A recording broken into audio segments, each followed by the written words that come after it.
Hello dear students. तो आज हम कर रहे हैं वसंत बुक का चैप्टर नंबर 9, जो कि आपकी बुक में चैप्टर नंबर 7 है, जिसका नाम है टिकट एल्बम। इनके जो लेखक हैं वो हैं सुंदरा रामास्वामी।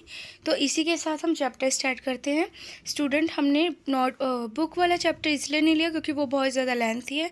तो अगर आप ये शॉर्ट स्टोरी ही ध्यान से सुन लेते हो तो इसी में ही आपका चैप्टर कवर हो जाएगा। तो हम इसी के साथ चैप्टर स्टार्ट करते हैं।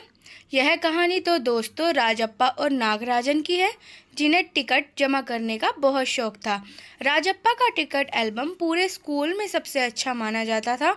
उसने बड़ी मेहनत से अलग अलग जगहों से टिकट इकट्ठे किए थे। सभी बच्चे उसके एल्बम को देखने आते थे और उसकी बहुत प्रशंसा करते थे। इससे राजप्पा को बहुत गर्व महसूस होता था। अब यहाँ बताया गया है कि जो दो दोस्त हैं, एक का नाम है राजप्पा और दूसरे का नाम है नागराजन।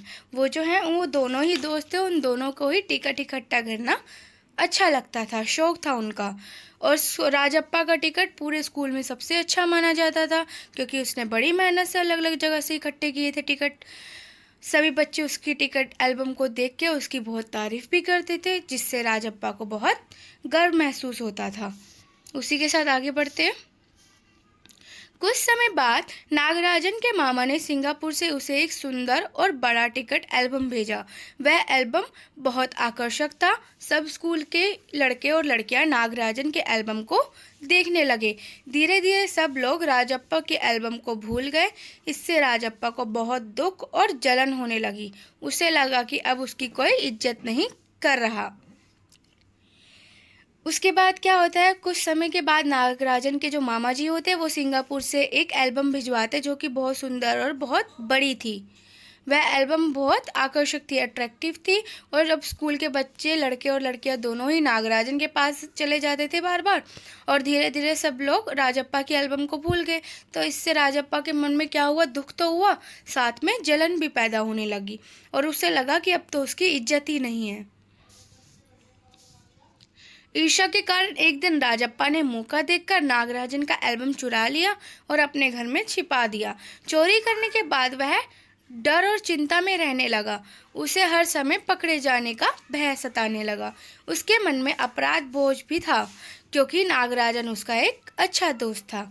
अब यहाँ क्या है, ईर्ष्या के चक्कर में उसने नागराजन का एल्बम चुरा तो लिया, पर उसके मन में कहीं ना कहीं डर भी था और चिंता भी थी कि अगर मैं पकड़ा गया तो मुझे पुलिस पकड़ के ले जाएगी। और उसके मन में एक अपराध का बोध भी था। इसका मतलब ये है कि उसको पता था कि उसने गलती की है।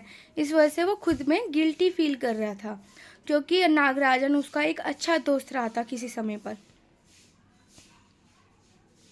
जब नागराजन अपने एल्बम के खो जाने से बहुत दुखी हुआ, तब राजप्पा को अपनी गलती का एहसास हुआ। अंत में उसका मन बदल गया। उसने अपना खुद का प्रिय एल्बम नागराजन को दे दिया। यह देख के नागराजन भावुक हो गया और दोनों की दोस्ती और गहरी हो गई। अब क्या हुआ, जब उसने देखा कि नागराजन बहुत दुखी है, उसकी एल्बम मैंने ही चुराई है, उसकी वजह से वो बहुत ज़्यादा दुखी हो गया, तो राजप्पा ने क्या किया, नागराजन को अपनी ही एल्बम दे दी। इससे जो है नागराजन बहुत ही भावुक हो गया और उन दोनों में फिर से दोस्ती होने लगी। अब यहाँ एक सस्पेंस है कि राजप्पा ने अपनी एल्बम क्यों दी, नागराजन की क्यों नहीं दी, क्योंकि इस चैप्टर में ये भी बता रखा है कि नागराजन ने उसकी एल्बम को अंगीठी में डाल दिया था, जला दिया था। क्यों जला दिया था, क्योंकि उसको पुलिस से पकड़े जाने का भय था कि अगर वो पकड़ा गया तो उसे पुलिस पकड़ के ले जाएगी। इसलिए जलाने के बाद उसके पास अब उसकी खुद की एल्बम बची। वो एल्बम उसने नागराजन को दे दी, अपने दोस्त को, और उन दोनों के बीच में फिर से दोस्ती होने लगी। अब इस कहानी से हमें शिक्षा क्या मिलती है? यह कहानी हमें सिखाती है कि ईर्ष्या और लालच इंसान को गलत रास्ते पर ले जाता है, लेकिन सच्चा पश्चाताप, त्याग और दोस्ती इंसान को महान बताते हैं। ईर्ष्या और लालच, ईर्ष्या होती है किसी से कंपैरिजन करना और जलना। लालच होता है किसी चीज़ का लालच करना। ये दोनों ही इंसान को गलत रास्ते पर ले जाती है। लेकिन सच्चा पश्चाताप होता है हम उस गलती को कैसे सुधारते हैं। त्याग और दोस्ती इंसान को महान बनाते हैं। ठीक है, तो हमें इस कहानी से ये समझ में आता है कि हमें ईर्ष्या और लालच को त्याग देना चाहिए, हमें कभी नहीं करना चाहिए। इसी के साथ हमारा चैप्टर ये ख़त्म होता है। अगर आपको क्वेश्चन आंसर चाहिए तो उसका लिंक आपको डिस्क्रिप्शन में मिल जाएगा।